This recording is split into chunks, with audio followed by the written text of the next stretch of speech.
Boop, boop, boop. Live in 3, 2, 1. And good morning, ladies and gentlemen. I'm your friendly neighborhood Christian whistleblower, Jeffrey Daugherty. And welcome to the Gospel Truth Channel. And of course, as every Sunday morning, I'm joined by my good friend, the esteemed R. Wayne Steiger. Good morning, everyone. How are you? How you doing, Jeff? I'm doing good. I got up a little bit late. I got up at 8:30, so I'm all right. Got my coffee, got my first couple sips of coffee down. I should be good. I was up pretty late. I think I made 7 or 8 videos yesterday, and we made the last one real early in the morning. Wayne, do you know what a blue avian is? Can't say I do. Well, believe it or not, there's actually a bunch of grown adults that believe that there's these blue avian alien people that have all the wisdom of knowledge that have come to tell us how to save ourselves. And they're called the blue avians, and they're actually blue chicken people. You know, when I hear that, and I'm not discounting it, to me, it's just another regeneration of the Christ story, the Savior.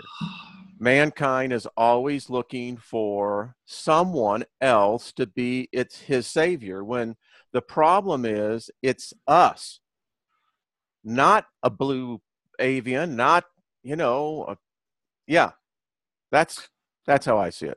And we didn't talk, folks, so that's exactly what I was saying, Wayne, was, we don't need a Savior, whether it's a plastic Jesus or a blue avian. And I got several emails that are saying, oh, no, you don't understand. The blue avians are not coming to save us. They're just giving us the message on how to save ourselves. Well, potato, tomato, tomato, tomato. I don't think that there's a blue bird man that is coming to give you the message and news of how to save yourself. I'm sorry, I just don't believe it. Again, I think it's just another regurgitation of a theme that's been around since almost the beginning, Jeff. Yeah. Yeah. I mean, it seems like our species is, one day we're going to grow up. I really do. I believe we're going to put the big boy britches on, and we're going to step up, and we're going to go to our rightful place at the table. And when we do, I think we're going to be welcomed by a galactic family that's going to say, what took you so long? I tell you what, I'll be surprised if there's any bluebird people. I hear it's cold in Denver this morning. 22 degrees? It's a little chilly. Wow, but wasn't it just like 70 a couple days ago? 78. And it's 22 this morning. It's a little chilly out there. I went out early, and it's like, all right, I've had enough of this. I'm back in. Wow. So I don't know. I can't remember. I guess it's been 22 here at one time or another, but I don't remember it. Probably not in October, right? Probably not ever, but it's been, I think we've been in I remember the 30s a couple times, but yeah, it wasn't in October, that's for sure. Well, we got our first snow this week, I think it was this week. So, spent yesterday kind of recouping, and, had a little medical thing. And so vacuumed up leaves. Well, good. I'm glad you recouped from your little medical thing. Oh, yeah. It's, these bodies of ours, as good as, listen, engineering beyond my ability to think, but I can't figure out why they have to break down. You know what I'm saying? Just gravity alone begins the process of degenerating our cells. And then you think about just what that has in the aging process. And it's like, well, why do we have to get old again? Anyway, I digress. So did we lose you, or are you still there? Well, I'll go and take it from you. Lost me just for 1 second. I'm back. I was going to say, okay. So how is the weather down in Tampa? Are you walking out on the beach still? Oh yeah, it's going to be in the 80s today, and it's a sunny day, so it's still typical Florida weather here. Yeah, y'all only have what, 2 seasons? hot and then ideal. That's exactly what it is. Yeah. It's this time of year is the price we pay for. I mean, July and August is the price we pay for this time of year. It's just beautiful now. It Oh. really is. But what other what what has been on your mind this week, Wayne? Well, I am been looking into some interesting things, Jeff, that is, I think, impacts us. And the question is, could it be impacting us, and us, meaning our individual consciousness of awareness of who we are and how we place in everything and what we call this reality? There are a lot of changes taking place, and I have three particular points that I think that would definitely get the audience to begin to think what's going on. And what would those be? Well, I just so happen to have this, sir, right here. So I was just answering a question in the chat room. So let's talk about what we could see as tangible reality, and that is what we can see with our visual acuity. Okay, what we can see. What we can see. Because seeing is believing, right? That's what they say. The show me state, show Yep. me. All right, so here's what we do have going on. In our solar system right now, unprecedented changes. And what is probably more, you could say alarming, you could say, all right, we're aware of this, we need to be, and that is the rapid changes taking place in all of the planets. For instance, Venus is slowing down. Notice its rotation is slowing down, or the winds are slowing down, which is indication of their winds up there on Venus are typically at 300-400 miles an hour. And when you can start seeing it in the clouds, that the clouds are slowing, that is a planet that's in rapid change. Let's talk about Mars. We talk about global warming here on the Earth, which, by the way, it's not happening, but there is rapid climate change, no doubt. And it's going to get worse. Wayne, somebody says that there's discharges coming off Venus that are hitting Earth. Have you heard about that? I have not heard about that yet. I'll look into that. Okay. Mars in the last 10 years, Jeff, has absolutely warmed, I believe, and I may be off on this, but about 5 degrees means. That means the average has gone up by 5 degrees. That is, if that was happening here, we would all be wearing SPF of about 10,000.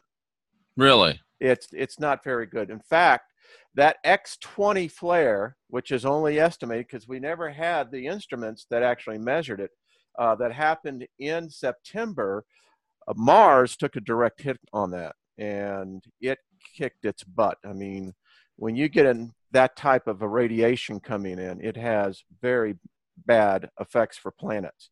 Jupiter is changing before our eyes.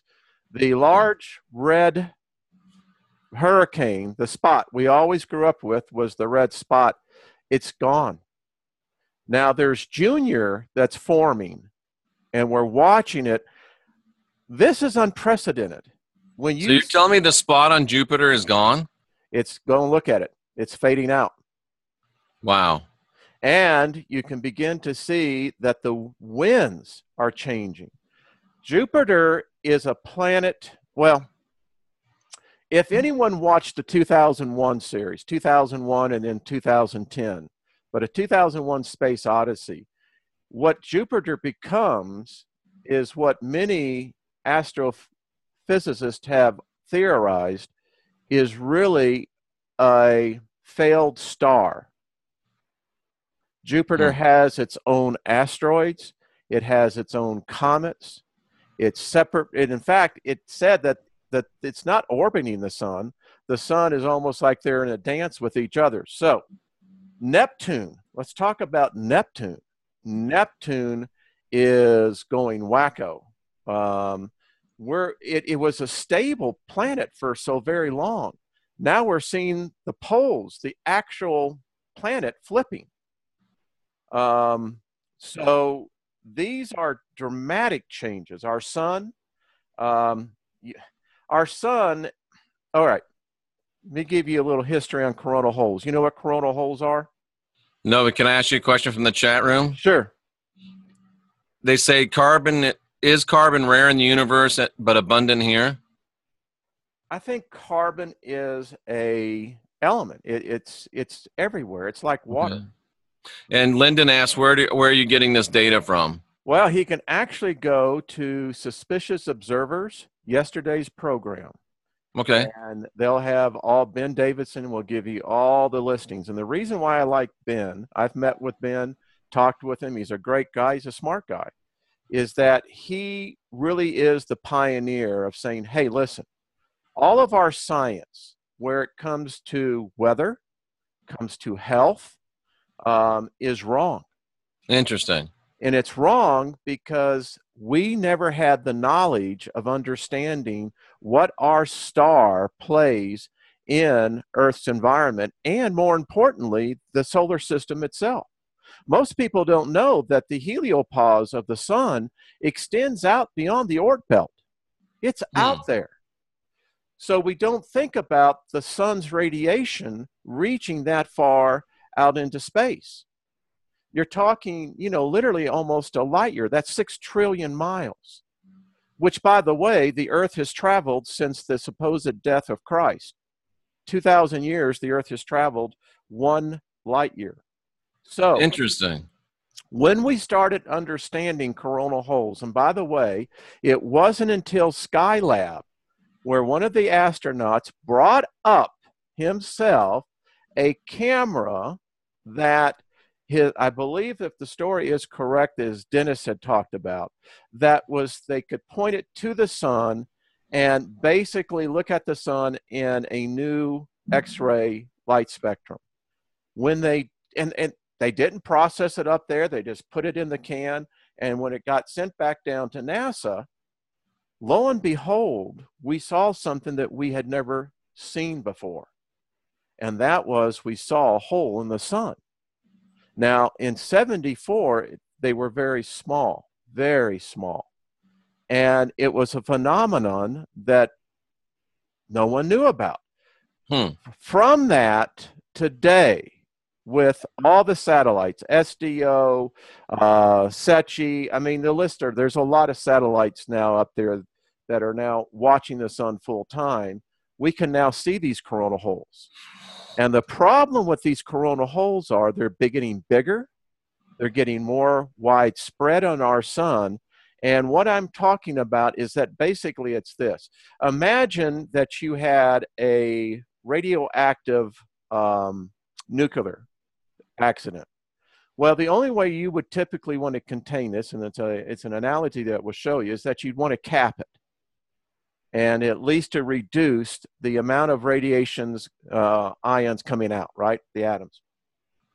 Well, that's what the fusion on the sun does. When we see that all that fusion taking place, that's a blanket. And what most people don't realize is that where the sun is really hottest is about 3 million miles above in its coronosphere. And this is where we begin to see the plasma effects and the corona, and we now understand filaments, etc. And these coronal holes are very bad for Earth. Right now, we're in a level 5, I believe, maybe 6 geomagnetic storm. Now, this affects us. We're now realizing that it affects us in cell degradation. Listen, this is radiation. This is what a geomagnetic storm is radiation. And it impacts our bodies. The other thing that's becoming more concerning is the amount of cosmic ray storms we're getting. And the problem with that is that those are coming from outside the solar system, and they're increasing. As our star continues to weaken, we're now getting doses of radiation, not only from our sun, that's what a coronal hole does, and we can measure it by the solar wind speed coming in. Right now, I think it's about 600,000 kilometers per second. That's a lot. That's very fast. And those are photons and protons, ions, heavy particles hitting us. That affects us. More and more research is being looked into. Is it causing cancer? Is it because our magnetopause is weakening? Is that affecting us? So, getting back to the point, that's where the information comes, and anyone can do their study. I've been doing this for a while, but it's all out there and readily available. I have listed, you can go to the SDO webcams. When they're not webcams, they actually post what the satellites are showing, and you can learn all this stuff. But what this is So are the holes in the coronosphere, or are they actually in the sun itself? Yeah, it is. There's holes in the sun itself? Well, what we would say, yeah, because this tapestry, which is the fusion process that we normally see, is that blanket. Okay. And it's that blanket that protects us. It's the, it protects the whole solar system. When that blanket, and I'm using a rough analogy for this, when it begins to erode, and now we can film it. We've actually got cameras up there that can actually, we can see them. We can actually see them open up. We can actually see them close in. It's quite an interesting phenomenon. The problem is that we're now seeing primarily at the poles of the sun, and the sun does have poles. They're basically, particularly the northern one, is it has a constant coronal hole. It never goes away. Is that somewhat analogous to like our what's the thing? Our ozone holes? Yeah, kind of, yeah. I would say it's more to what our magnetosphere is doing. How that shield that protects the Earth. That's the we're seeing that erode on planet Earth. In fact, I have a video. I haven't posted it, but the dipole that has taken place on both magnetic north, magnetic south, and geo north and geo south is changing. Okay.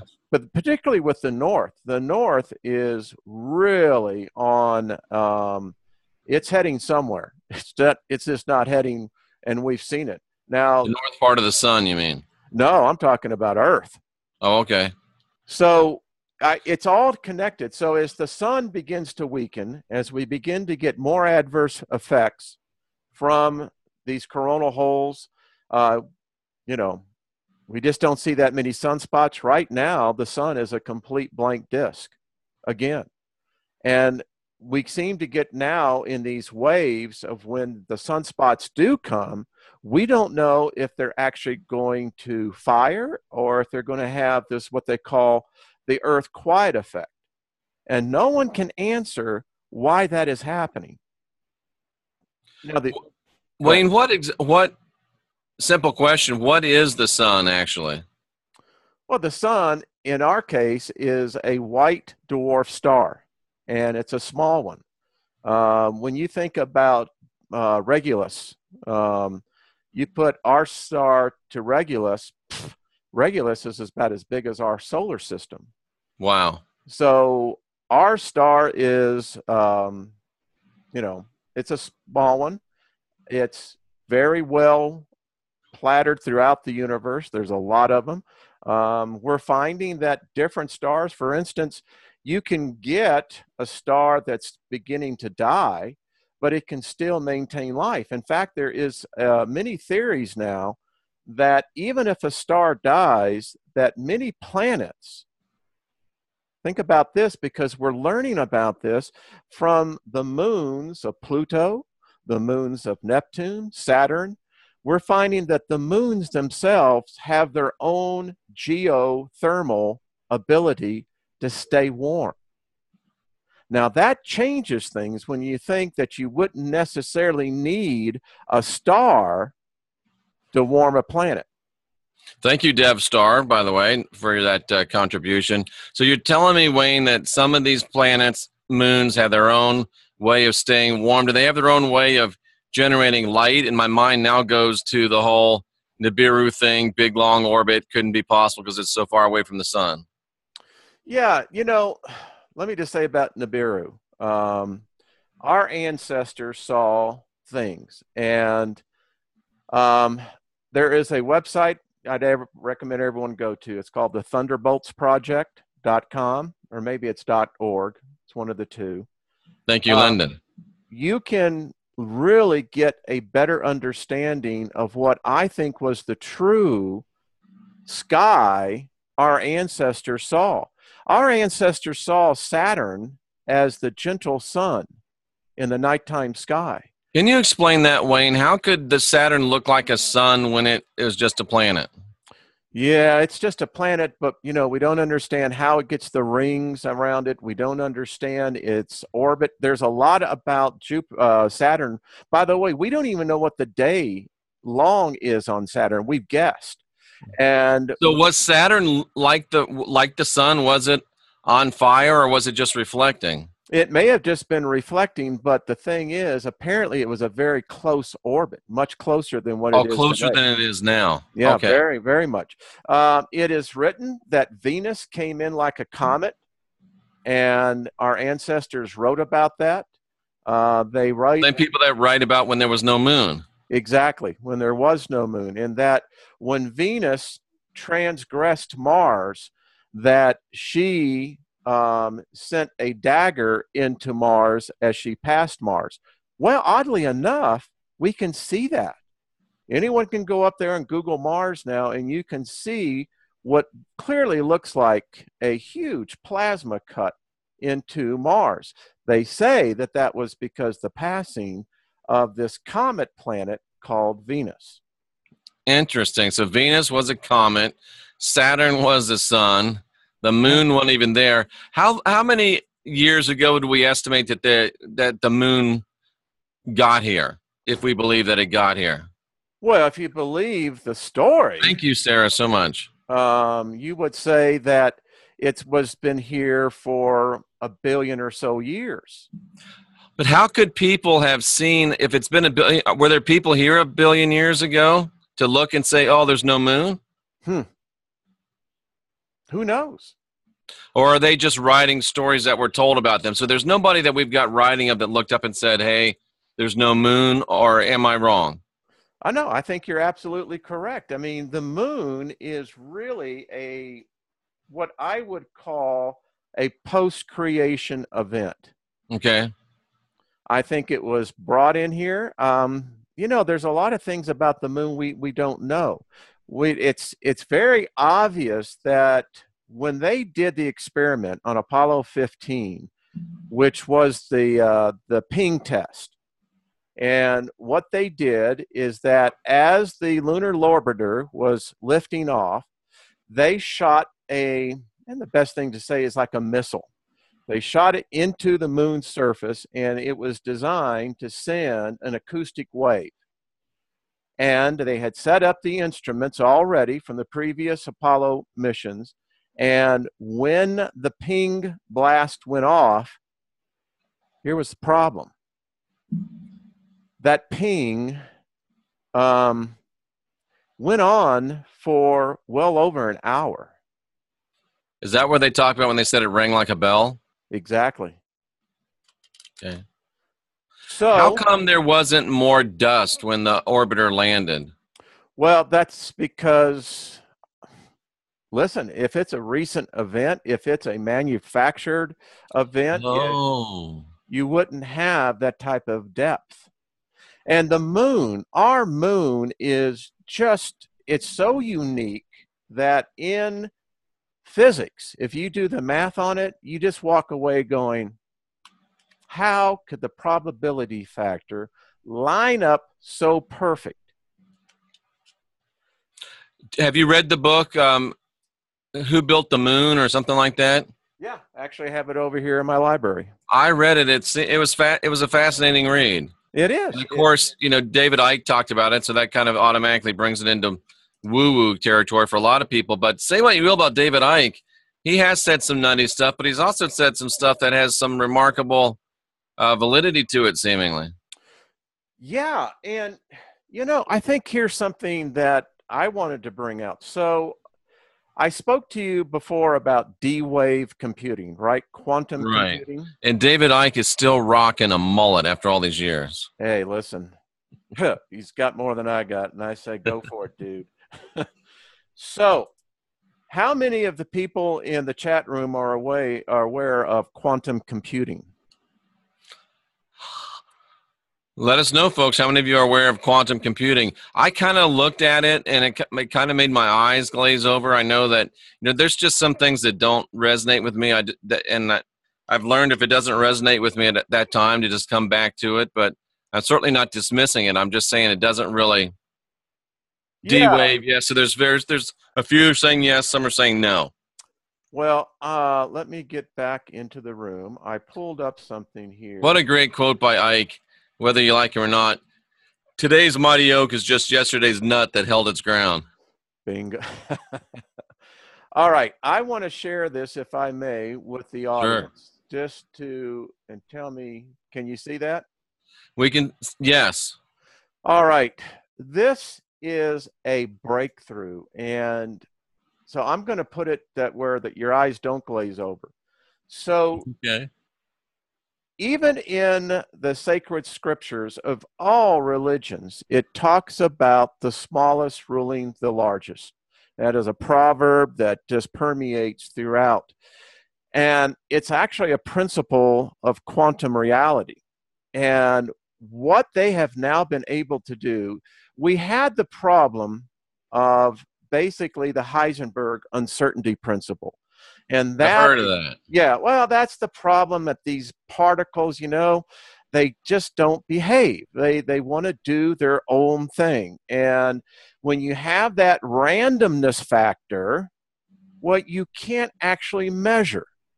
They have made a breakthrough in now that they can now measure these. Basically, they can measure light down to the photons, the light particles, Jeff. They have figured out how to keep them ready, stable. Because, see, in the past, if you've done the randomness experiment where they've done photons and how it will always defy what the observer is expecting, even if you have multiple observers looking at the same split. And now they have come in and have broken that. And here's how they've done it. These are actually, they explain to you this Chinese team. By the way, the Chinese, whoa, whoa, whoa, whoa. And this is going to be impacting and what I'm going to be talking about next is that they are now transmitting data on the entanglement level. This is, I can't, this is like basically announcing God is coming to the planet and he is already here and here's where you can go see him. So the Chinese are not nearly as backward as we perceive them to be. If anyone believes that, you're really got the ostrich syndrome. Because I think a lot of Americans do. A lot of Westerners think of Chinese, they're communists, they're backward, they don't even believe in God, blah, I blah, don't blah. know. Let's see. They had written records that predated the Hebrews. They sure did, didn't they? Yes, they did. They had batteries while the Hebrews were trying to rub two sticks together. And isn't it true that they had mastered gunpowder way before anybody else? Oh, yeah. And to me, that's not even the amazing thing, but they had mastered it, but they weren't even using it to kill each other. No. In fact, they had computers. Now, define what you mean by computers, Wayne. Well, okay. So if you actually have an abacus, right? Okay, yeah. That's a computer. Gotcha. I'm with you. That's how we got code, folks. That's machine code. You can use the abacus and you can do your machine code.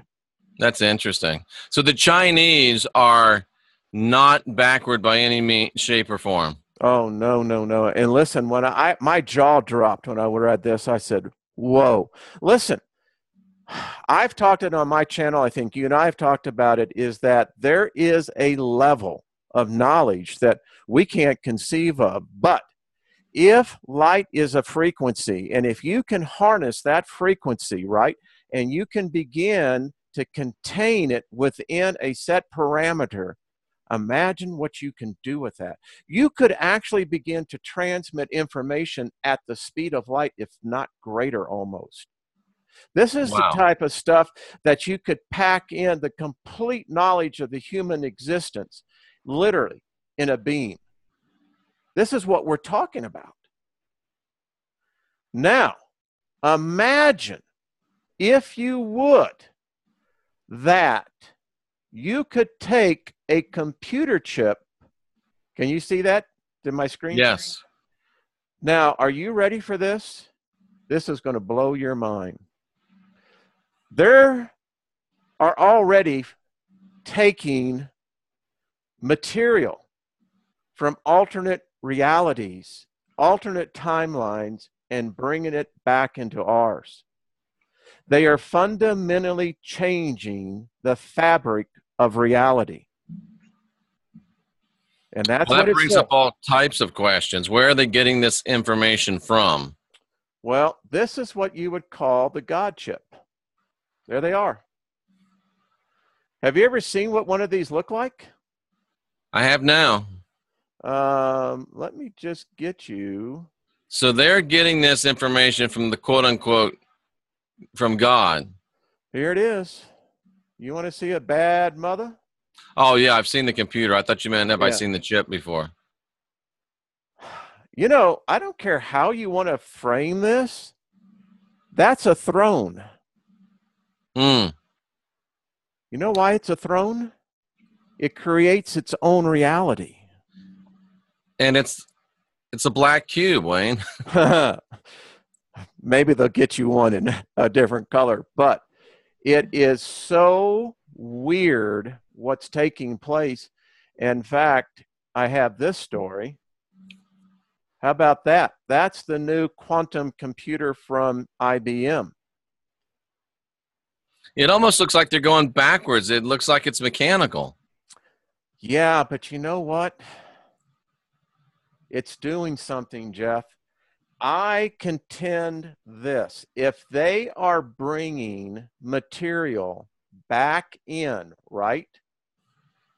Back in our reality, that is just too, we can't it's difficult. I was up last night rereading some papers, and it's so beyond my thought where humanity is at.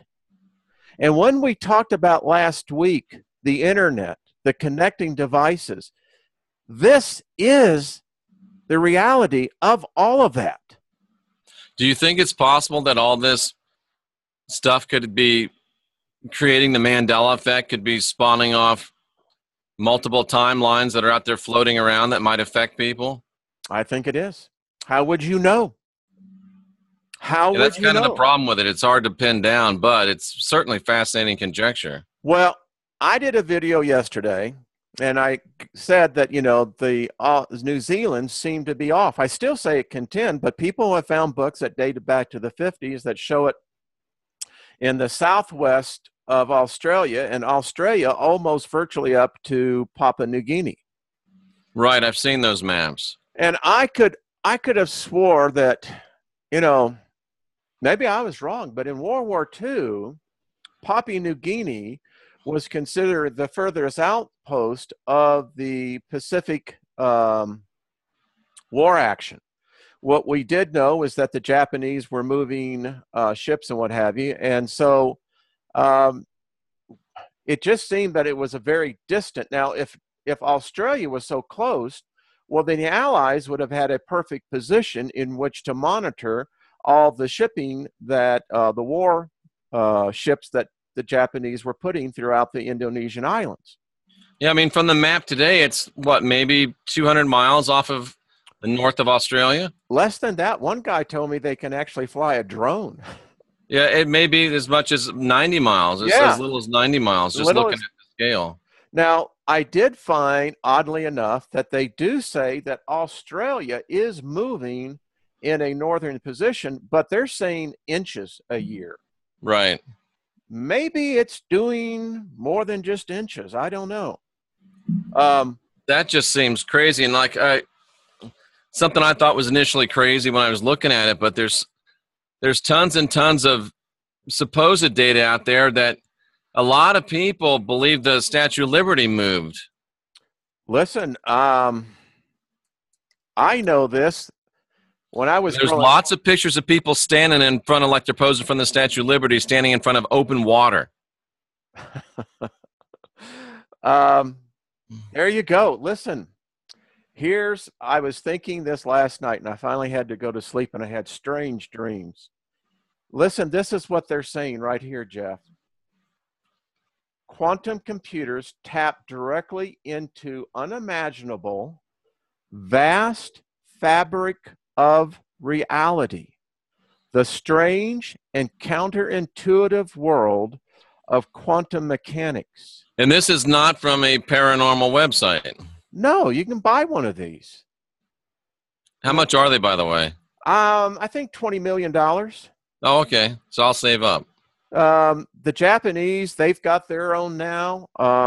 The thing that people don't understand is that when they developed the first one in 2005, so they ask it some basic questions like, what is your purpose? They asked it very basic questions, and it had dumped all the knowledge. This is amazing. These chips, when they get down to minus 320 degrees, is where they get. Are they copper? Does that copper, or does it just look like copper or brass? That's pure gold.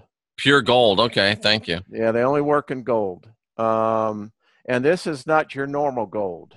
This is very highly refined gold. Ladies and gentlemen, this is the gold the Anunnaki were seeking from Earth when they made us work like slaves. This is true. You have to understand, folks, this is the real deal. These things are there. They're happening. So anyway, when these chips, how does this strike you, Wayne? D-Wave is a tweaker's creation in an attempt to duplicate the power of human intention. Yeah, these people are rewriting reality. Wow. That's all I got to say, folks. Here it is. Here's a fascinating statement, Wayne. Is it possible that this technology is technology that the rat bastard is attempting to use to try to survive? You and I talked about this at length last week, and I say yes. Wow. This is kind of a follow-up to what I was talking about last week, because I think people need to know that this isn't some cockamamie, half-cocked idea. Folks, there's other people a lot smarter than I am, but who have figured this out. We're beginning to connect the dots. Listen, you start messing, Jeff, with the fabric of reality, and you go over into other dimensions, and you're bringing back substance. What is substance? Well, most people have no idea what substance is, but substance is, it gets weird. So listen to me on this. When we're talking at this level, they're able to manipulate the very essence of matter, which is motion of mass. Then that gets down to the motion of molecules. Then you get down to the motion of free force enticing molecules. Then you get down to the motion of the molecules of the corpuscles themselves. This then disassociates the atoms. The atoms then have the ability to appear and disappear in random realities. This is what they call the free intangible motion. In other words, you're creating out of the void, the nothingness. Wow. I mean, it just seems like there's a lot of possible negative ramifications for this, and it doesn't sound like there's any type of regulation, or there's nobody saying, hey, wait a minute, guys, slow down. No. We are in a place that, Jeff, I'm telling you, my friend, I did a video yesterday and I was surprised that other people, how they're sensing it too. I did a video on November 10th and said, what happened to reality? I want my reality back. And the video I did, I told, and I did a video record purposely for this. I said, something's changed. Something has changed. And all I could always say it at that time was that I swear we're not in the same reality. Hmm. I You know what believe, I think of, Wayne? I think of L. Ron Hubbard and Jack Parsons out at Devil's Canyon in Southern California trying to open up a portal, and they open it up and boom, something blasts through it and it closes up, and we get the whole UFO craze in America. These guys right here, maybe just another couple of crazy guys opening up things they don't understand. well, now you've got private companies. I think that there's over 40 of these out there now. And let me finish. When this thing began to learn, it began in the first year, it went from the equivalency of a donkey speed to the space shuttle. That's how Wow. quickly it learned. Now, when they started building others, they started talking to each other.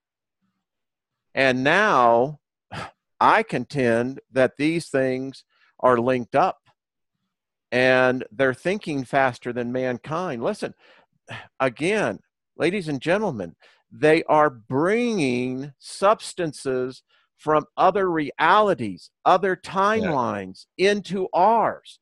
You cannot sit there and say that this does not impact me. They are employing the technologies and the techniques that was once the domain of the Hermeticists and the alchemists. I mean, Parsons and Hubbard's fingerprints are on this. Yeah, and I want to show this, and I'll stop share at the. I want to show you how fastly, folks, our technology is changing. Listen And to this, Wayne. Don't call me crazy, says Tawny, but I have memory flashes of different realities. I have no doubt. I think that empaths and sensitives have been impacted the most. I think others like myself who probably border on that, but my sensitivity is in spatial, and we all have this gift. That's why we're a species. That's why we are races. That we bring each of the races together because we all have something to contribute to the collective consciousness. So, go ahead, You Ted. know, and Wayne, if these computers can actually talk to each other and communicate, how long is it going to take them before they realize, man, these carbon-based life forms around here are really stupid? I think they may have already figured it out. Yeah. So what I'm showing on this one is actually run by the University of Wisconsin, and it's called Mimic, and they are, this is water vapor, and they are advancing in the area of great technology. This is the original and is still working, and what we're discovering, we get these odd echoes, as you can see.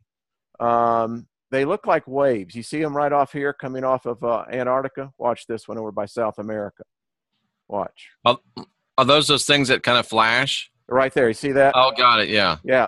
Yeah. So we're learning about a lot of different things. We're learning about graviton waves. And here is the new version. And what we get out of these as well, look at the waves that we can see going across our planet. We're discovering more and more about our planet. And I just wanted to show this real quick, Jeff, just to show people it's advancing. Hmm. And it's advancing at a rate that I don't think most people understand. Do you know what the D stands for in D wave? I believe it stands for dimensional. Okay. That's what they're doing. It's dimensional wave. I started working out on my blackboard, and string theory. If you followed string theory, they're finding difficulties in validating the theory, and it's because it's the randomness factor. It's at Heisenberg. It's like, how do you stabilize a fabric? And is a fabric actually has the ability to, you know, I would say, have a velocity to it? Can it actually bend? Can it move? And if it can, then does that alter a particular reality? Now, we are in a set reality, and this is how I was taught. The reason why I know that I'm in this reality is that my internal bio clock is set exactly like yours on a very baseline. Now, from there, we have our uniquenesses. Some people are AM, some people are PM. It's just the way that our species has evolved. But on a basic level, everything in this cohesive reality that we can see has a vibration, a time. It's a frequency of time. If you, and let's just set this time at an imaginary number, 0.00. Now, if I altered that by 0.09, either way, up or down, I just phased out. I can't coexist at that frequency and stay cohesive. I gotcha. D wave. Is that the D wave computer? Is it capable of projecting waves, physical waves across reality? My answer is yes. And here's how you could literally reset reality. That is the problem. So if I wanted to reset back to before Google and Yahoo came about and buy a bunch of stock, boy, it's just, there's a lot of implications on that. Yeah, and I actually, I don't know why this is happening. It's like these sticky notes won't stick except on the computer. This is weird. So I wrote this, just so that you see, before we started. I said, quantum, the smallest makes the biggest. Change the smallest, you change everything. That makes sense. So I think it warrants serious, because listen, it's not a conspiracy. It's not individual fringe thinking.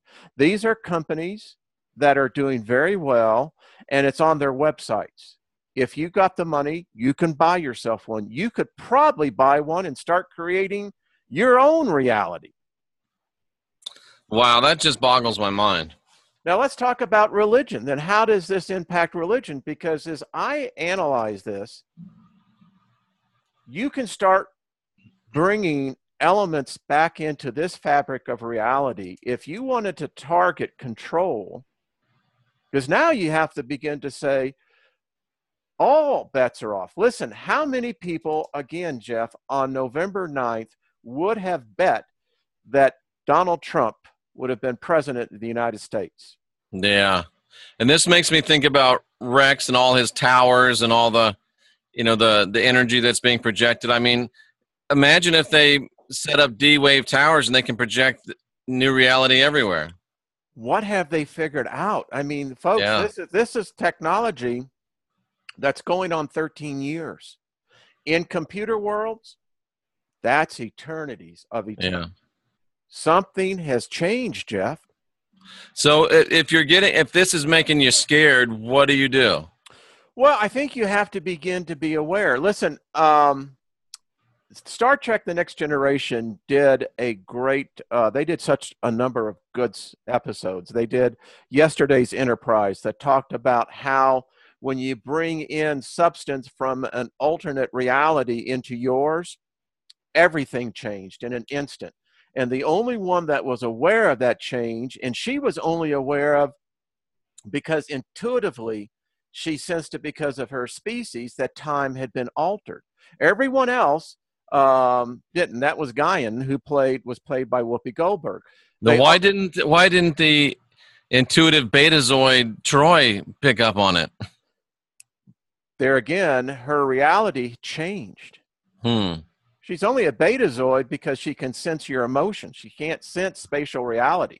I gotcha. Then they had another one where it was called the causality loop. And this was where there was a quantum rip in the fabric of time. The Enterprise got caught into it, and every time it reached the point of this exploding disaster, time would reset back 3 days prior. Was And it, Bill Murray in that one? I don't think so. No, this one. That was a Groundhog Day joke. Sorry. Yeah. Oh, but the point is that there have been many people who have thought this, is that if you alter one element, that's why I told you with time travel, I think it's possible, but it's possible on the ethereal plane, not on the material plane. Time is forever imprinted. You know, I was telling my wife this last night. I said, this is why people say, Jeff, when you were 20 years old, that man no longer lives. Wow. Think about it. It's dead. If we begin to look at time in a much more different spatial perspective, you begin to realize how altering realities become very feasible. And I think this is the problem, that when man begins to get to this level, and the Bloodline Invader series I did over on my channel was all about the fact that, folks, these gods were always self-made, self-invented. Because I'll tell you why, Jeff. Man just became God. Wow. Literally, folks. I'm thinking of that. I'm thinking of Elvis singing a song called Unchained Melody. Time goes by so slowly, time can do so much. Yeah. Wow, if you can begin to alter time, I mean, that's You're profoundly God. unsettling. You're God. You are God. They're not getting it, are they? You are definitely God. This is what's happened, Jeff. And I'm trying to tie this all in, folks. The event, the evolution, and it is evolution. We are evolving, ever evolving. And here's the thing. Transhumanism is real. We've been evolving to transhumanism for a very long time. Can you define that term, Wayne, transhumanism? Yeah, transhumanism is this, is that you become basically taking organic matter to digital matter. Okay. That's transhumanism. Now, transhumanism is a philosophy as well, is that humanity can only evolve once he evolves to become greater than the body. Oh. Now, let me tell you, folks, think about this. I was a Christian for a long time. That is the definition of perfecting the soul. Wow. That's all I can say, Jeff. It's exactly that. Think about it. If you can dominate the body, what? Carry on, Wayne. I know that guy. Isn't that been the goal? Is that, is to dominate the body?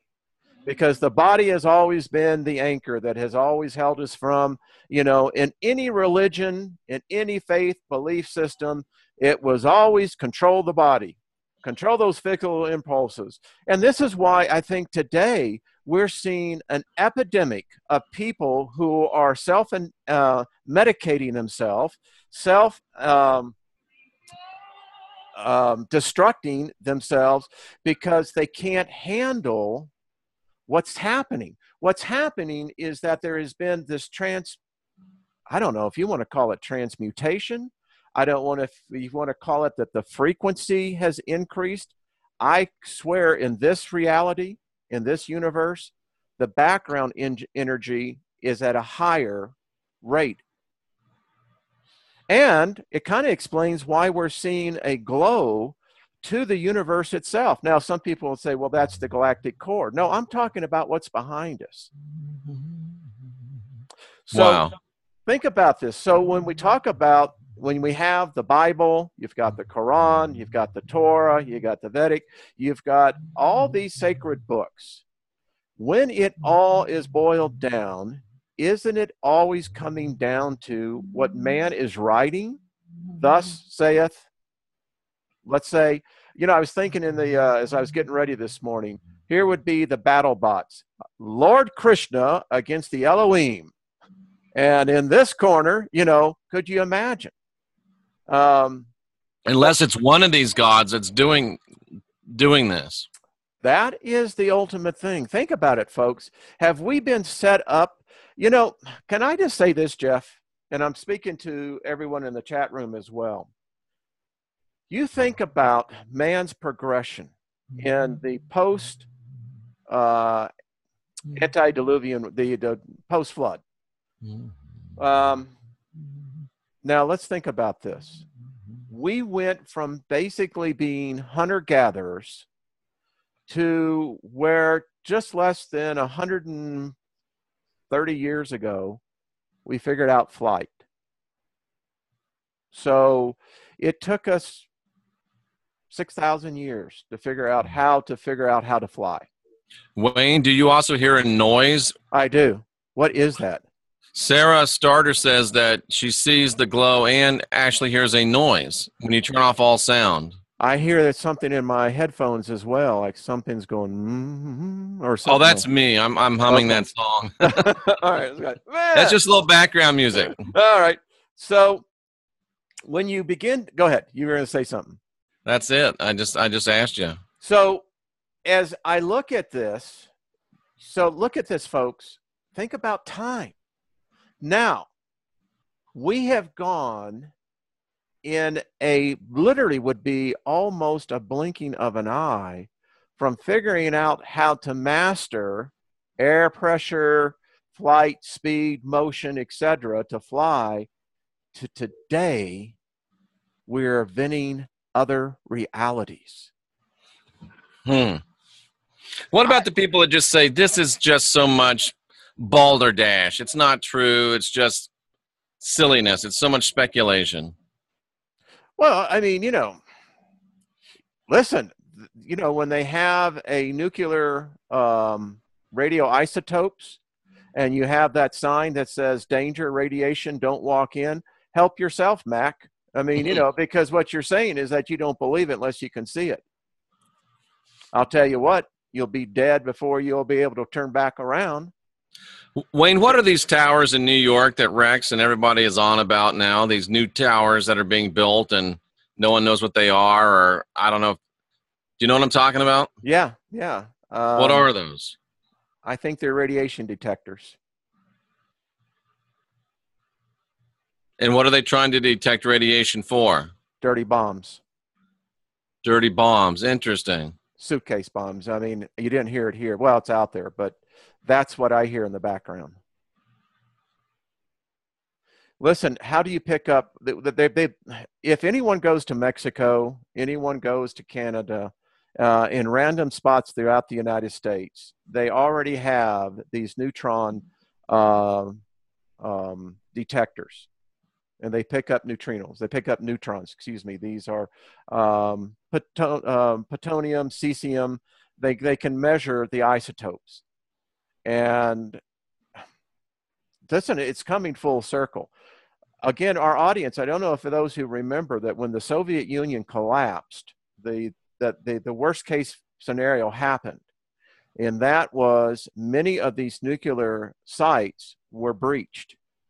And it was known back in the Reagan administration that they estimated, I heard the number back then of about 1,000 potential breaches of material, and material is loosely defined, that had gone missing. We've known for some time through intelligence sources that in the black market, you can buy this. Mm-hmm. We know as well that ISIS was rumored to be working with it was basically kind of the mafia of East Russia. They incorporated that. It's been rumored back extensively in the Obama administration when he let the borders just basically become porous. I was at a meeting in Washington, D.C. I happened to talk to a specific Border Patrol official. They had found evidence of radical Islam groups, cells that had covered over our border. There is a space outside of New Mexico to Arizona that is called the Badlands. It's wide open. And there have been, and I cannot confirm this, but there have been rumors that there was a radioactive trail that was discovered. And what good is a tower that'll tell you that a dirty bomb has gone off after it's gone off? No. You can detect these things. They won't go off. I mean, they don't have to go. Also, you can tell that one's around because of they leave a signature. Radiation. It's transmitting. Okay. Yeah. I got you. Yeah. And you don't need much. I mean, what you need is what people don't understand. I just need a couple of atoms. I just need these atoms to hit the sensors on this thing. Now, I think how big is a dirty bomb? How big is it in a suitcase? Is it in a back of a van? How big is a dirty bomb? You could do it literally in a suitcase. Okay. Literally. You could do it actually, I think, is on one of these carry-ons. It's not that bad. Listen, gotcha. And I think that people don't understand. It's not the destruction, folks. That's secondary. What this is psychological. Once it goes off, it doesn't even have to be an explosion, folks. They could just simply expose it to the atmosphere, the raw element, and it's going to go drifting. I wonder if those towers if they have any, I mean, I'm just thinking outside the box here. Are those towers set up so that they could like shoot or not shoot, but like beam something at these dirty bombs and deactivate them or? Well, I don't know. I hope that someone has figured out some less decontamination technology than Mother Nature.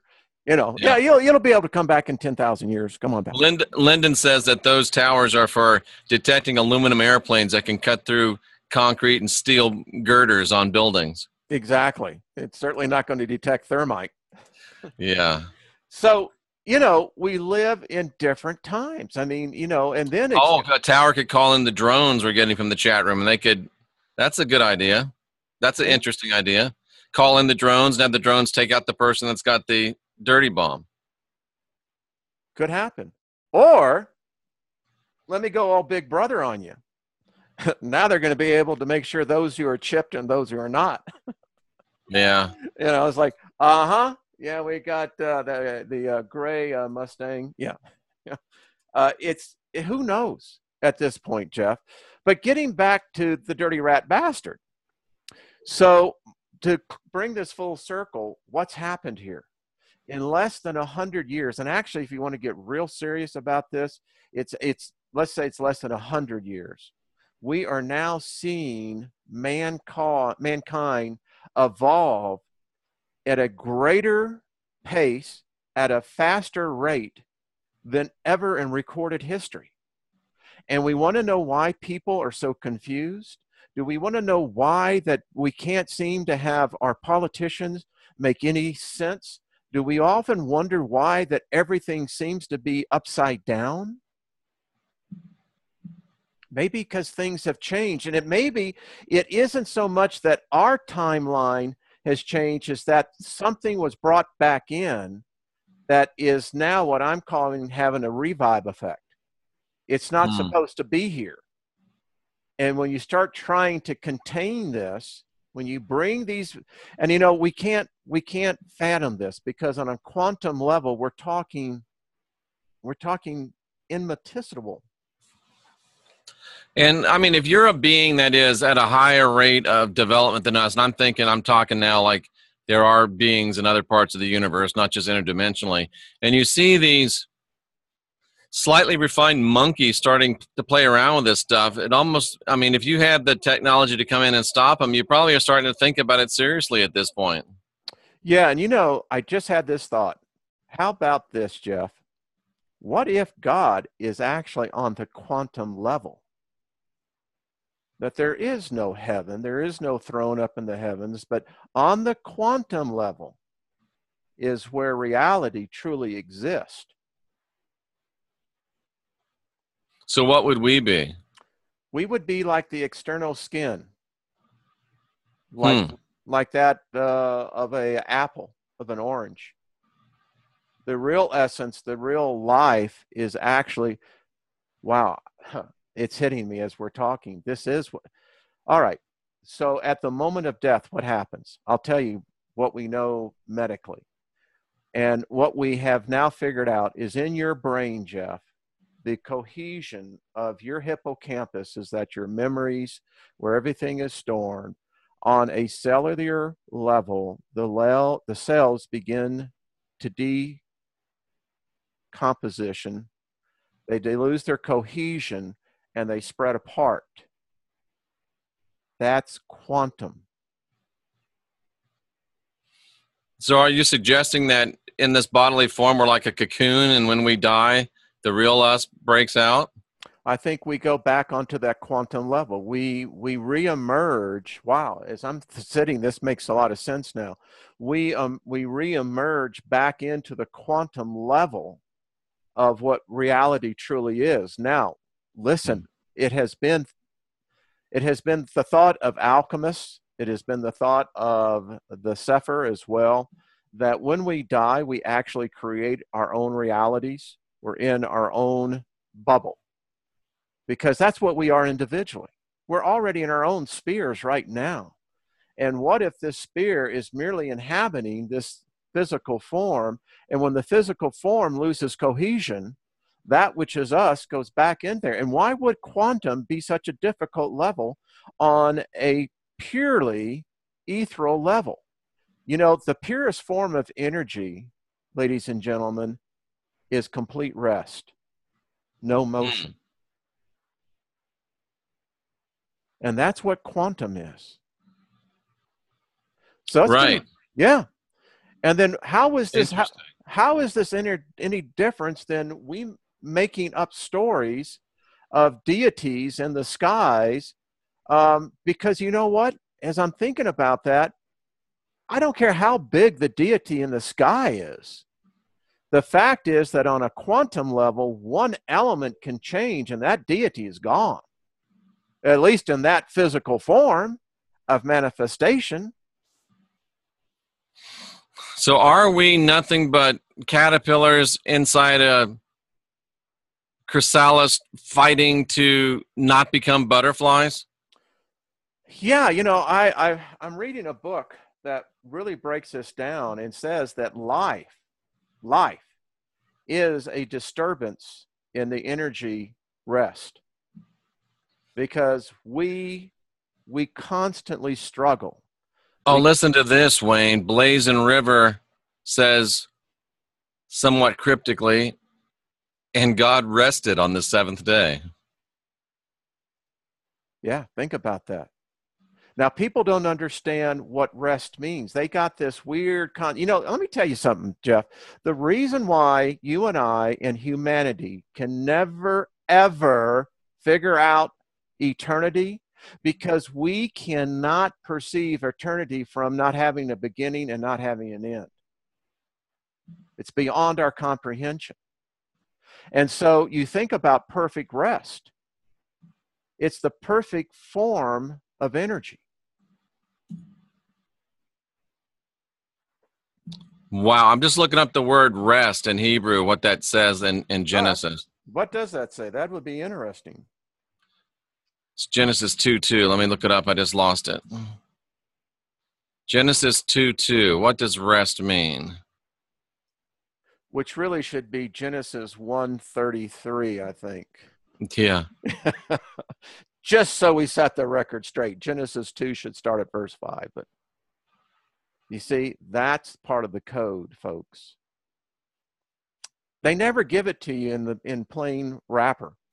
You know, I wish it was. It's like, dear Wayne, here's your life. And as you go through life, you're going to see this. Let me give you the crypt note right now. You know, wouldn't that be great? But So God rested. He Shabbathed. He ceased. He desisted. He rested. He ceased. He deceased. The absolute base meaning is to cease, to desist from labor, to rest, to be at rest. Holy cow, Batman. So what has been here instead of the one that's at rest? What do you mean?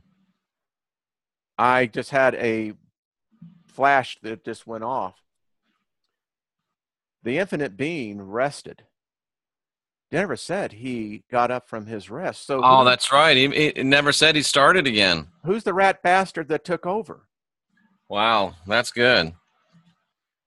Or the rat bastards, I don't know. But here, isn't that very interesting? So think about that. If anyone in the chat room, whatever your name is, and we said, well, they deceased, well, everyone's going to interpret that as that you're out of here, Jack. Yep. You gone. Well, I would, now that I think about that, it fits right into the latest craziness in my mind that the Elohim set up this arena for us to learn how to develop into our full potential. And then they rested. They said, okay, we're out of here. You guys take care of this yourself. Like, why don't the gods do anything? How come God doesn't intervene in all this? Because we're supposed to learn to do it. They're not coming. The Calvary is not coming, folks. There is no Savior. So the reality, Wayne, is that the real gods have rested, and whoever is trying to say they're a god now, they're not really God. No, they're pretenders to the throne. It says right there.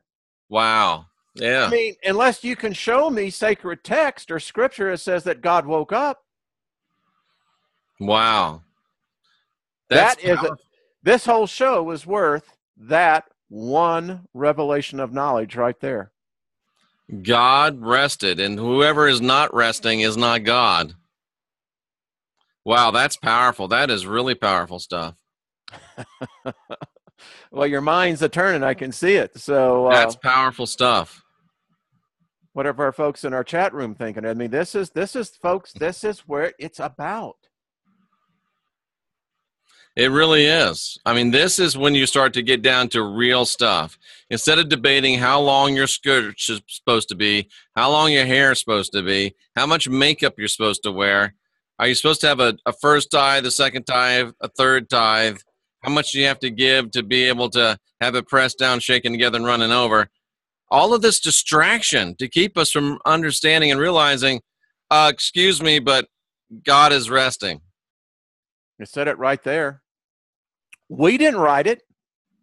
And no, we did not.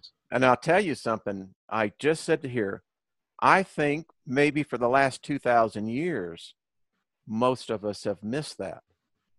And think about, the scriptures, and I'm not saying that this is exactly right, but, it says 1,000 years is like a day is like 1,000 years. So if it's been 10,000 years or even 50,000 years of human development, that's not very long for a God. It's a couple months. They're just chilling. It's not like they walked away because they're bad stewards. It's just like, listen, you guys, it's like sending your kid to school. What kind of begins to put for me, because I have, when I was still practicing as a Christian, I kept telling people, you don't understand. We've got two different creations, two different gods here. Yes. And this just validated that, right? And it just put it in perspective. You see, if you look at Genesis 1 and you take the first 4 verses of Genesis 2, tack that on to the end, this was the end of this creation for this God, for the infinite being, I think, whoever that may be. Yeah. But now it said, we get a whole different term. It's called Lord God, I believe. And the Lord God created, and there was this planet was burned up. The Lord doesn't show up till Genesis 2. Okay, that's what I'm saying. So in the first one, we have a different deity. We got a completely different God, and he said he's at rest. Mm-hmm. That's profound. And by the way, everything you see as far as chapters, verses, all of those designations are completely arbitrary on the part of the translators. Should have never been done like that. It should have been left as it was originally, and that's the problem. So, Somebody just asked me, did you know that King James wrote a book of demonology? I oh am yes, aware of that. yeah, got one over there too. Did a whole thing on one of those. Yeah. You know, as I keep telling people, that's why, folks, there is no devil. You know, get it out of your head. Is there a Yep. Satan? If you want to believe in the construct that has been set up by this rat bastard and the whole structure of demigods, gods, demons, imps, and succubuses and incubuses. I mean, DJ Ransom, freedomist in the house. so the point becomes very quickly this. We made these things up. And listen, we can create. That's what gets me, Jeff. We are creating different realities, folks. Why don't we all get to realize that maybe collectively we could begin to create a much different reality, if that's possible, Jeff? I mean, it's changing, and you and I could be absolutely talking here, and who knows? 5 seconds from now, they could do this in a blinking of an eye, and we feel like it's still the same world, but it's changed. Wayne, what do you know about CERN? That's a question from the chat room. Interesting that someone brought that up because I wrote last night. Let's talk about CERN. We are generating electromagnetic intensity waves that are 100,000 times greater than the sun. Folks, this ain't good. This is not good. We're playing again in areas that now that if you begin to open up through frequencies, and that's what CERN was trying to do, by the intensity of, you begin to get these electromagnetic waves and you begin to get particles that go through them at such high rates of speed, they're trying to develop new elements. And wow.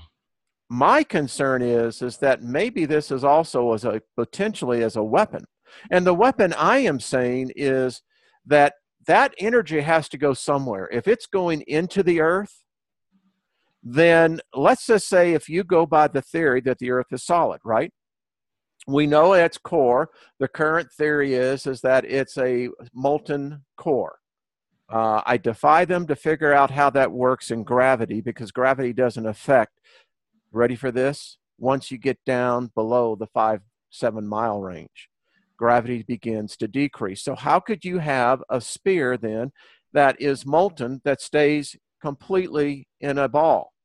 Explain that one. Outside of the effects of gravity. Exactly. The demonstrated effects of gravity. Exactly. Lee Veltman, who missed the Blue Avian show, is now here. I didn't know that Blue Avians were a thing either, Wayne, until Lee told me that they were really a thing, and I started looking. I'm like, are you kidding me? In 2017, you can make a good living and get a big show on Gaia by talking about blue birds that are coming back to save us all. You know, I took a lot of LSD in my youth. Did you ever see a blue avian person? I never saw a blue. I saw a girl one time turn with white and green stripes. That was pretty weird, and she grew 2 years right out of her head. I mean, but you never actually saw like a blue bird person? No. Okay. No. Did you see anything that said that they were ETs coming to help out the world? Mm-mm. What are the little elves? What are they? They're not blue, are they? I don't think so. Okay. But by the way, to anyone who ever wants to have an experience, I would encourage you to go up to Calaveras County, up there in the Redwood Forest, and spend a night or two up there. There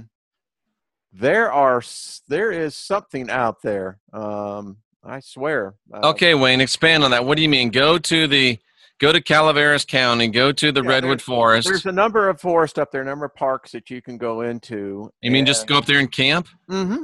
Yeah. Go there and experience, particularly when there is a new moon. No psychedelics required, right? No. Nope. You know. Have you done that? Yes. What did you see, Wayne? You got to tell us. They're about 18 inches to 2 feet tall. They are, you could say translucent, but I think it's just that they have a different molecule structure. I mean, interesting. And, you know, I think it's the same thing that Samuel Clemens saw when he was up there. What was it? The famous The jumping frog of frog of Calaveras Calaveras County or County. whatever? Yeah, Yeah. yeah. And, you know, there are places, it's like the place in outside of Tucson in Arizona that is we know it's a vortex. It's it actually distorts gravity. It distorts light. But yeah, I'm Are convinced. they Smurfs? No, no, no. I think that they call them up there, they call them the fairy people. The fair folk. And somebody says they're also seen around Mount Shasta a lot. Could be. But they're real folks. They're very leery of humans. I think they do what we saw, and you have to be in complete darkness. I think they could smell us, is really what I swear. And we emanate an energy that we can't see. I think, again, if we had the vision, the acuity vision to see in the ultraviolet or the gamma range where we could actually see light emanating from our bodies, that's what flare does, infrared, then you would see us. And I think these creatures can. They've been up there. From the very early settlers, they saw them. Wow. Yeah. The fair folk in Calaveras County. Yeah. So check them out if you're ever up there. You know, and you know, I think it's. And listen, this is my theory. Wow. Those trees up there, they've estimated some of those trees to be 2,000 years old. That's a life energy that goes all the way to the earth. That now that I understand, as I'm learning alchemy and beginning to see things differently, that's an energy force that goes to the heart of Mother God. I mean, not of Mother Earth. And she is a God. She produces life. Humans smell like fear and taste like chicken. Probably too, with a lot of seasoning. But that's what I think about. And if I wasn't in Florida, I'd be up there. I'd go up there and do that right away. yeah. I've heard of similar experiences that those who go out into the deserts, into like outside Moab, that you have a better ability to basically kind of, what's the matter? You're eating something. Somebody says that Davy smells of haggis. Gosh. No, that's just funny. All I can hear is Sean Connery. That's revolting on Highlander when yes, Christopher Lambert was explaining to him what is haggis. That's revolting. That's a revolt. Anyway, so much, you know, it tells me that our reality is not what we have been taught. And Kansas is way back in the rearview mirror. I can't even see it anymore. But I did. Those were some of the experiences I had down there. There was a thing also. I did a experience called Outward Bound. And let me hit this with you because it's brought on something you said. Lyndon asked this question. Tell me if he's on the right track according to your understanding of science. He says heat diminishes magnetism, yet the Earth's core is hot molten metal. Yeah. That's sound scientific thought. Yeah. Wow. Kind of what you were saying. Yeah. Wow. Listen, I am convinced, folks. Absolutely. Ladies and gentlemen, April Corvin Ahmed's child is puking. Great. She shall return. I'm convinced that the earth is in pockets hollow to a very great degree, that there is a sub-earth that is not on the surface. And I've been thinking about this more and more. You think about on the surface, we are bombarded with what they would call every dirty thing that the solar system has to hit us with.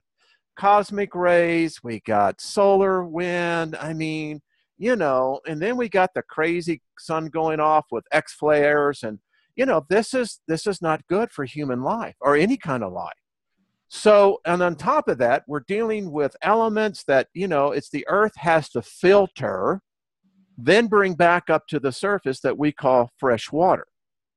So wow, that should begin to tell you something, folks, right there, that we've missed something. And so one of the chief things I'm learning in alchemy is that there is a theory that if you can find the passageway down, that as you get deeper into the earth, you go through many different changes of the Earth. We know, for instance, in the Crystal Caverns down in Mexico, that if you go down in there, it gets very hot real quick. And there's a reason for that. They've got magma flowing underneath that area. Interesting. Now, if you could find a place, let's say in Kentucky, and those of you who know where Kentucky is, I'm talking up in the Paducah area, and that whole area through the Boot Heel, Missouri, and all that southern Illinois is littered with caves. Right. Some of those caves go deep. Even in Tennessee has a lot of caverns and stuff as well. Yes. So if the Earth has to take the water that's from the top and filter it through this, how does that filtration work if you continually to say that it's completely solid? No, that defies logic. It's porous. It would have to be porous. And so how does the gravity on the planet work if the core is not molten? How does that?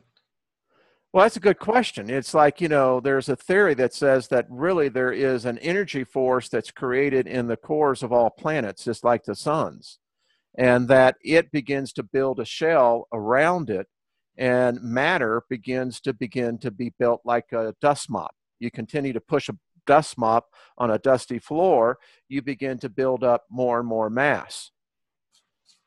And think about this. Once you get outside the Earth's gravity, you don't have to go that far. I mean, once you get up about 200 miles, the gravity of the Earth begins to get diminished. You go out approximately, I think it's 12,000 miles out, the Earth's gravitation becomes minimal. Well, this is true. I mean, that's observable. So if the Earth's radius is nearly 25,000 miles, then how far would you have to be able to dig in? Well, think about this, folks. If you went in 10,000 miles, you may be getting close to the core, but you've not gone all the way through. There's a lot of mass down there. Wow. And then we can get on what's going on. There's this crazy stuff going on. I mean, Antarctica.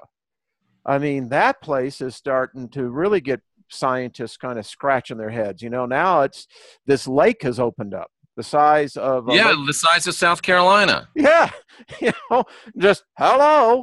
It's a hole, basically, right? That's what it is. And then you got the ice building at such a rapid rate on one side, and then you've got the other side where the super volcano, that sucker is what you're not hearing, is going off big time underneath the ocean of Antarctica. And I have a video that shows our magnetic north for the South Pole is magnetic north is now out in the ocean.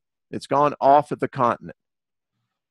Something's getting ready to happen. And listen, that's one thing I will say for Ben Davidson, and I agree, is that we are in the midst of a magnetic pole flip.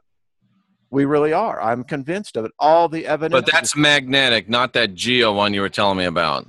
Yeah, but what they say is that if one happens, the other is soon to follow. Okay. Listen, you look at what happened to Neptune.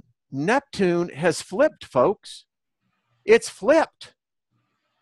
I mean, we're seeing radical changes in our solar system. That's what I'm trying to tell people is that there is a thought that what we've observed for the last 2,000 years has been basically an anomaly. That our solar system, we have a bad science, and that bad science is made on bad observations. The observations were taken from the early days of Galileo, Copernicus, all these early astronomers, and literally from the Chinese as well, and then from the Chaldeans. And we noticed a certain orbit that's changed in a lot of ways, but that established the theory today on the planetary movements around our star. There is a theory that says that that's wrong, that our observations were made during an abnormal period of quietness. I'm sorry I was laughing, but Jen asked if what did she say? If the pole flips, do we all fall off the flat earth? Yeah, how about that one? And listen, that's the problem with the flat earthers I have is that how do you explain then the sediment layer, the strata layer? Particularly, I could take you up here to Wyoming and explain to me the strata layer up there.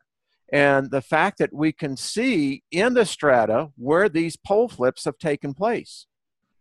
So if this pole flips takes place, whether it's a magnetic pole shift, how I know that you can't really say these things with any certainty, but how long does it take between a magnetic pole shift and the other pole shift that actually flips things? Well, let's step back and dissect that. Somebody's name is Praler Falcus. What a great name, YouTube name.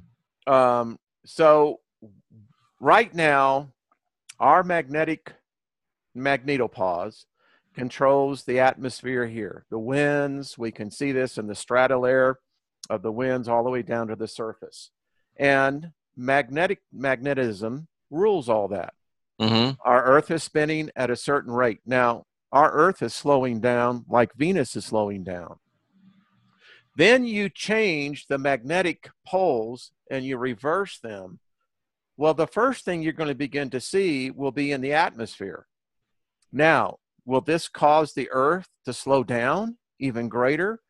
If that happens, then you have this backlash effects with the winds, because the atmosphere is spinning as well. It's traveling the jet stream at 220 miles an hour.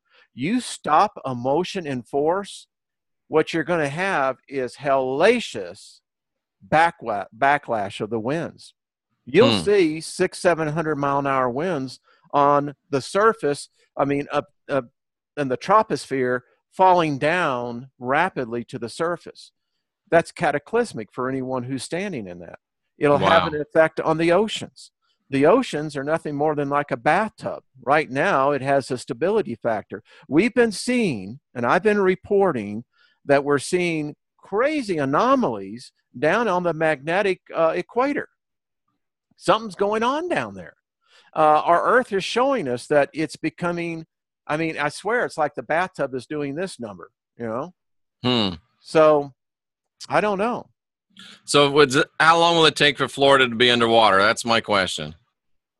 There is a theory, and it's just a theory, that we could see rapid changes in less than a day. Really?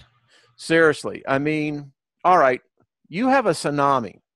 I've been hesitant posting this video, but I did a video about a year ago on the creature that came out of the ocean when the tsunami, the earthquake hit there in Japan. I've got footage of these creatures coming out.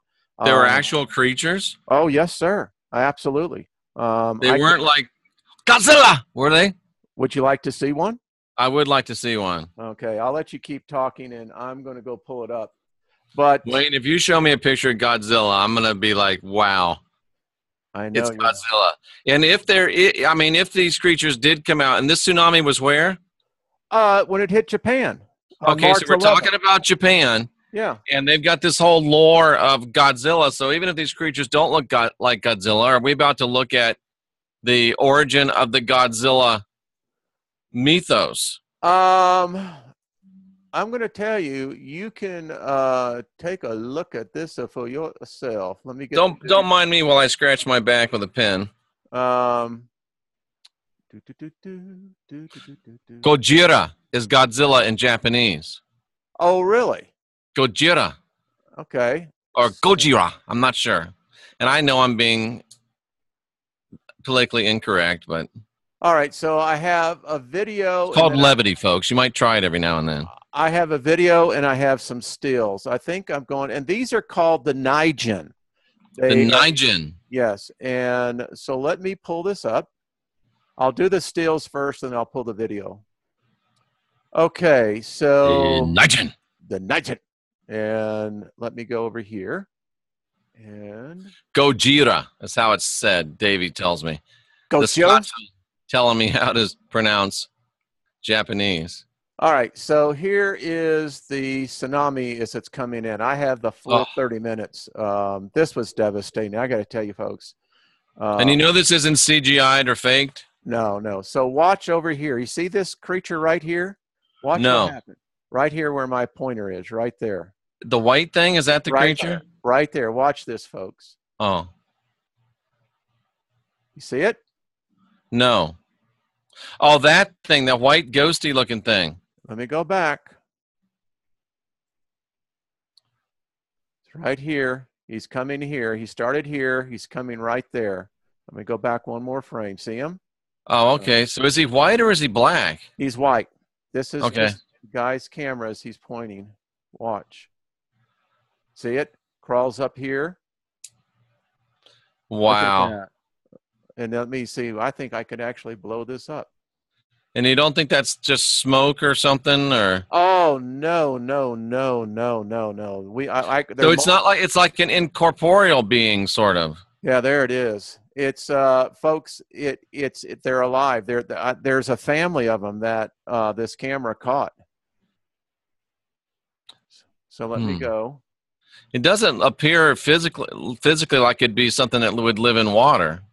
Actually, it came out of the water. So there it is right there. You can see its arm is clearly, it's crawling up this building. Now, this building gets wiped out eventually. But doesn't it look smoky to you, or does it look like it's corporeal to you? It looks like it's translucent to me. Look at there, it goes to disappear. You can see. And you're sure this isn't fakery? Oh, no, no, no. There, I got another video.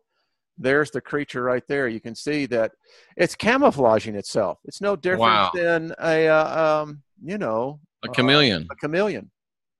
There it is, right there. Oh, and what are these called? They're called the Nigen. Okay. Now their apparently their habitat was destroyed. You see how it just blends in? Yeah. Wow. And there it is again. Wow, that is just crazy. Here's Somebody, right Davey here. says translucent like a jellyfish. Yeah, here's one crawling out of here. Here it is right there. Watch it. See how it begins to blend in? Disappears. Somebody asks, is it something like a ghost? No, I think because we found other creatures. Now, here is and DJ Ransom says it looks like a trash bag to him. All right, then explain this one. Here we go. Watch it. Here it's coming out of the water. Let me get back. Up here somewhere, up in the top? Yeah, let me get over here. It's coming right out of here. And they caught. Barry Baxter says the Nigen swim the Antarctic waters. Watch him. Oh, there he comes. The same kind of thing, huh? Yeah, watch them. They're fast. Somebody asked, is there any correlation between Nigen and Jinn? You see him? And watch as he goes over to the road here. Look at that, folks. And he blends in. You can see he's heading. We still see him. That's kind of freaky. Yeah. How about that? That's kind of freaky. What do you think? I just wonder if it's faked. It is not. I mean, we got them on multiple cameras from multiple places in Japan. Their world was Spartan Gaming says it's a Jinn. Well, all I know is that I found them to be called the Nigen. And right. So then I have one other little piece of some video. Nigen, Davey. Yeah, Nigen. So I want to let people, I showed you midweek. Wow. Isn't that weird? It's weird. That's outside my comfort zone. They exist. But that's a good thing. They exist. Now, I want to share something with the viewers. Let me turn this down. That is going to blow their minds. After the Nigen, you got something else? I do. So let me get back up here. All right, one little piece, and we'll just let people go out. It is interesting. It is, isn't it? So here is footage. Nothing to make me feel comfortable that it's not faked by a big disclaimer that says it's not faked. I'm sorry. This came off of the heliosphere camera. You can go to this guy, UFO, at section 51, but check this out. Yeah, somebody was actually mentioning this guy earlier in the chat. There it is, my friends. I'll stop it. What is it? That's a ship. Which one? Right here. This is the sun. This is Watch this object right here.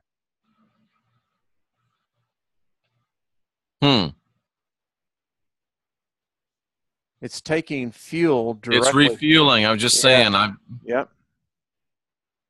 Wow. Now watch it. This is raw plasma. This technology is just outstanding. And we get back to, I mean, the Jinn are supposed to be plasma beings. Well, you know, plasma is the fourth state of matter. Wow. So look at this. Watch the adapter opening up here. You can see this. This is amazing technology. See, it's open now. Now watch. There it is. The receptor. Yeah. Look at that. It looks like it's pretty fragile for a ship, but. Well, these are huge. Our spatial orientation. That's true. Can't comprehend the size of these ships. So it's drawing fuel from the sun. Yep. And look at it. You can actually see the receptor is moving as the plasma. And I mean, this is just raw power. That's wild. Isn't it? Look at this. And here they're doing a direct feed from this. I mean, the technology, folks, but you think about it. Why wouldn't technology like this exist? We can't be thinking that we know everything. I mean, if you wanted to... Oh, contraire. What? Some of us can believe we know everything. Yeah. Trust me. So I just thought I once thought I was wrong, but I was mistaken. Yes. Oh, could that really? Now look at the same technology, folks, coming up in here. So, you know, if you could refuel by stars throughout the universe, you would have the ability, Jeff, to travel no matter where you wanted to go. So what would Neil deGrasse Tyson say to this? Oh, you know, I think he's not going to violate his contract. That's what I say. You know, listen, these guys who sign contracts with National Geographic, they got clauses. Look at this one. This is the best one I can see yet. And Lyndon asks, is this NASA footage? This is off of I think these are actually internationally owned. Okay. So there it is, right there. Look at that. It's the best. I've slowed this down. This ship is huge. So do you think that black part underneath is also part of the ship? Oh, yes. This is, you know, it would happen. Listen, in physics, when you're facing the sun, you're going to be really hot. Behind you, your butt's going to freeze. You know what those things actually look like? If you think about the space stations on Star Trek, they look very, very similar. Yeah. I mean, who knows? I can pull up a Star Trek space station while you're doing that. I've actually caught off of Secchi the light trails of these crafts going across the camera. What is Secchi? Secchi is the camera that we see out in space that gives us the view of the solar system. Okay. Now watch it. Do you see this? So when you get done, I got a picture to show you. And there it is. There's that intake valve it's fascinating to me. And there it is. Wow. Look at the shape of that thing, folks, and keep that in mind. Look at that. So there you go. Wow. Check this out, Wayne. Does somebody know something that we don't know? See? Look at that. Look at this shape. This is the shape of star bases in Star Trek. Here's your here's your Enterprise. Yeah. And look at that compared to the shape of that thing. It's almost identical. How would they have known? How would they have known? Folks, that right there is freaky. I don't care if you believe this or think it's stupid or not. That's freaky, man. Bum, ba, bum, bum, bum, bum, bum, bum. So what is going on? That's all I got to say. So interesting things, is it not? Sarah Starter just hit the like button. Why haven't the rest of you? What's the matter with you? Hey, I think that we're not making this up. We're just showing what is out there. Wayne, I thought that I was kind of thinking, oh boy, I mean, inside I was rolling my eyes, not outside. But then, wow, I mean, somebody has seen those things before. I mean, Gene Roddenberry and those guys didn't just dream up that shape. I almost swear that Gene was channeling. Well, those ideas are out there in the ether. Creative minds pull them in. Yes, they do. They do. And he got connected. I think he was seeing, I'm convinced there is this frequency, Jeff. We haven't discovered it yet, that contains all the knowledge, everything. But you can't do it. It's like, Jack O'Neill on Stargate 1, when he got to the machine that grabbed his I head. just mentioned this. Yeah, just put all the knowledge of the universe in his head. He went crazy. And we can't, listen, we can't even figure out if there's a God that is coming back or if there's a God that's at rest. Oh boy, this is 7 stars. Asked a question that's going to set Wayne off. What? When God said, "Let there be light," what was the light, and what was there before? Good point. There was darkness. Yeah. People can't handle that. The light that we see, he was. You can't handle the truth. You can't handle the truth. Like, oh man. I think we're entitled. The fact is that that light, when God said, "Let there be light," this is the physical light. It is an artificial light, ladies and gentlemen. The true light is a light that we can't see. Did the true light? Oh, forget it. I'm just saying that you can read in certain accounts of this creation story that there was a race of humans here and animals that had lived in this perfect light, which is darkness. But it's not dark. That is in Genesis 1:1, Jeremiah 4:23, and Isaiah 20:1-2. And when they got into this light, they couldn't handle it. And so they had to go back and create beings that could handle this light. And Jeff, it just went in. I just remember this. The light that we're in, folks, is very harsh. Oh, snap. Let me ask. Go ahead. The Bible shows that the being that we call Yahweh, the being I call he that shall not be named, the rat bastard, he destroyed the perfect earth. What if he created the artificial light? Bingo. Would the Mhulu have created that light? I find it interesting, Jeff, that when we see the rainbow, we're only seeing the white ray. We're only seeing one perspective of the light spectrum. And this brings us all into that don't go into the light thing. Wow, this is powerful. So you think about this. This is an artificial light. And what we think is light, and the light, new age, new age, new cage. Exactly. This God, that this rat bastard created this false light, and we've been falling over ourselves to try to get into it, and it's false. And that's why you find it's so difficult. I mean, you have this natural repulsion from it. It's like, well, wait a minute. I keep on saying this, that we've got animals in the animal kingdom that don't see with physical eyes. You think about the mole. The mole doesn't need eyes, but it can see just as well, if not better than us. Can I make a weird statement? Yeah. I almost feel better at night. I'd like to sleep all day and only go out at night. Well, you only go out at night. I have a light sensitive. I can't go out without sunglasses on. And there is, I think, a reason for that. I mean, or I could just be a vampire. No, see, I don't think so. I mean, or are the vampires the ones that are coming against the rat bastard's light, and the vampires are really good, not bad? Dude, this is just some crazy, trippy stuff, man. But he did create the light that we're living in is that which created the perfect earth. So how do we get out of this light, or what do we do with this light? I think it's the prison that we're trapped in. And I think the only way you get through it is through the release of the spirit and the soul, that divine spark that each of us possess. Now, wow. I just hope we can get out of it, because it seems like there's some pretty nasty crap happening in the background here. Because a lot of light, man. Yeah.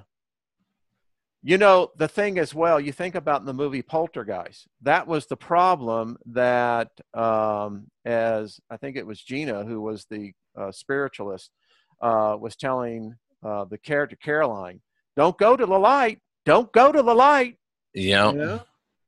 And if you think about it, we're so programmed that sometimes kids are afraid of the dark. People are afraid of the dark, but And it's that's counter programming.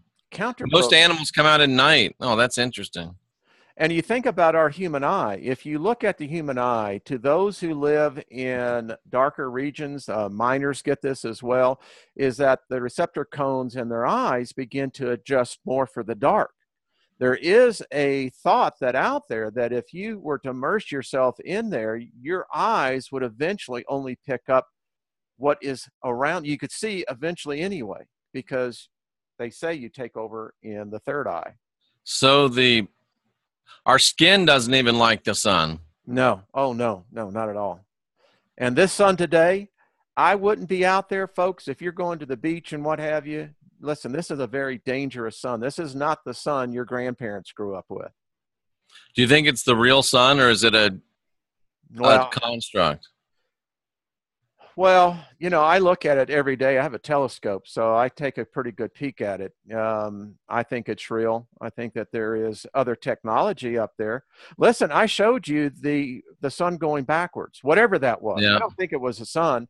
I swear, I think it was something that could have been as big as our sun, but I don't know. Wow. The light within is organic. That's interesting. And, the Gnostics talk about the organic light, and it doesn't cast any shadow, so it's a totally different light. Yeah. The rumors are that Admiral Byrd, when he was approached by the wise one, the one that's called the Master, they took him down into the subterranean areas.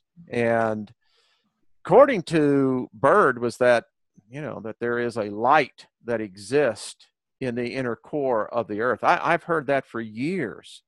And in fact, when you think about it, Jules Verne, Mysterious Island, there's a lot of them. Journey to the Center of the Earth, Yeah. Jules Verne. Yeah. And, Jules Verne is another one of these cats that I don't know what he was plugged into, but he was plugged into something. Because I think that we're eventually going to find, and, I keep on saying this, and I know this sounds weird, but you look at what they've done to Antarctica. I continue to say something down there that we're not being allowed to know about. You can't go there as a citizen. You'll be arrested. And those Is that actually true? try it. Try to get out there. Okay. Yeah, it is. You actually, at least have to have a permit, right? Yeah. Oh, yeah. Strict. Now you can get into McMurdo and these other settlements that they have down there, but they're all strict in the entry and exit of who is there. And there are plenty of stories of those guys, contractors that have gone there and violated airspace, that their butts were ejected out and never allowed back. And the fear is that, for instance, they do a lot of diving down there in the summertime from the ice. In Antarctica? Yeah. And these divers have been coming there for years, and they don't violate. They see things. They're not going to report it, because if you do, you get off the list. You're not going back. Do they have to wear wetsuits? Yes, they have to use special gear. I mean, it's they literally dig into the ice. I mean, sometimes isn't there somebody? I think I was reading about warm, fresh water. A lot of it down there. Yeah. So I keep on saying, are we seeing a facade on a manufactured facade on the first 100, 200 miles in? I don't know. Are we, we have maps. I have maps dating back to the 1400s that actually showed Antarctica with tropical forest. And the thing about it is, it's exactly what our satellites show today. So how did that map maker know that coastline existed like that? How did he know? I don't know. I got the maps in my data file if anyone wants to see them. What's your, we're 6 minutes short of 2 hours. We might as well go 6 more minutes. What's your idea on how they were able to see that? I think we're seeing a technology that can alter the elements, that could create in a local area, and this could stretch for hundreds of miles, that you could create an artificial weather anomaly that would thus appear to be something that took millions of years. Mm. And I don't think that's that far-fetched. I mean, if we can do terraforming, what the whole concept is to go to other planets and begin to terraform those planets into habitable environments, that knowledge is not new, Jeff. That knowledge is out there. It's out there somewhere where someone has done that, some civilization, some culture. We continue to think that mankind is on the top of the entire list of the universe. And I think that we're going to be sadly surprised to see that we're at the very bottom. Respond to this, Wayne. Rune Star Dragon says that when I moved into my apartment 13 years ago, the sun came into my living room at noon. Now it's coming in at about 4 o'clock. Yeah, we've tilted. That's what he or she said. Yep. We've tilted. We've tilted. So why haven't we seen traumatic results on the earth from this tilt? I think we are. I think you've got a hurricane season. You've got Ophelia out there right now, broke a record. It's a Cat 5. And it's forming. These things are forming. I mean, I think we're seeing it everywhere. I think our Rune Star Dragon's a he. I think that we're seeing these changes happening before our eyes. I mean, we're so inundated with news, and now with the internet, anything can be news. Is that it's really sometimes hard to figure out what is going on. But I know. What do you think about the Fourth Reich being in Antarctica? My personal feeling is that those Nazi bastards got down there. Yeah, they did. They did get down there. Now, what they discovered down there, I think they may have made a deal. I keep on saying that there's another side of this story that we're not hearing. Are they still down there? I think they are, yeah. Yeah. Yeah, I absolutely do. Are they running the world from Antarctica? I think is Antarctica the portal that goes into the inner earth, that where the real power is. Interesting. Which I'm convinced, the more I think about it, that the flat earth theory was created to distract us from the reality of the hollow earth. Yeah. I think that's where we ought to be thinking more and more. Listen, the surface is not where you want to be. It's again, if you look at this simply from a biochemistry perspective, the surface of the earth is the worst place for beings like us to live. I keep on saying we're doused with radiation every day. If we don't find the clean water, we don't live. Our food, if it's not given the exact elements that we need in the growing process, is damaged. You think about it, the body, as I've said before, we don't need lungs. We don't need a stomach. We don't need the intestines. That is actually the most wasted place, Jeff, for energy. Our skin has the ability to absorb everything we need. And here's something, I think I've told you this before, but oxygen actually stinks. Do you know that? You told me that, yeah. And nitrogen. So we breathe gases that, are plenty underneath the earth. I mean, you think about it. Those elements are not limited by land. Interesting. So that's what my thought is. And yes, fascinating ruminations. Yes. Well, it's not your normal Sunday morning program. And somebody says that the flat earth doesn't preclude a hollow earth, but how could you have, if it's flat, how could it be hollow? What do you got underneath? Yeah, that's interesting. That's why I never could figure out ghosts. How did they always know where the floor is at? Oh, my. Wow. What a bunch of stuff. What a bunch of interesting stuff, man. Hey, I always enjoy it, Jeff. I hope our audience did as well.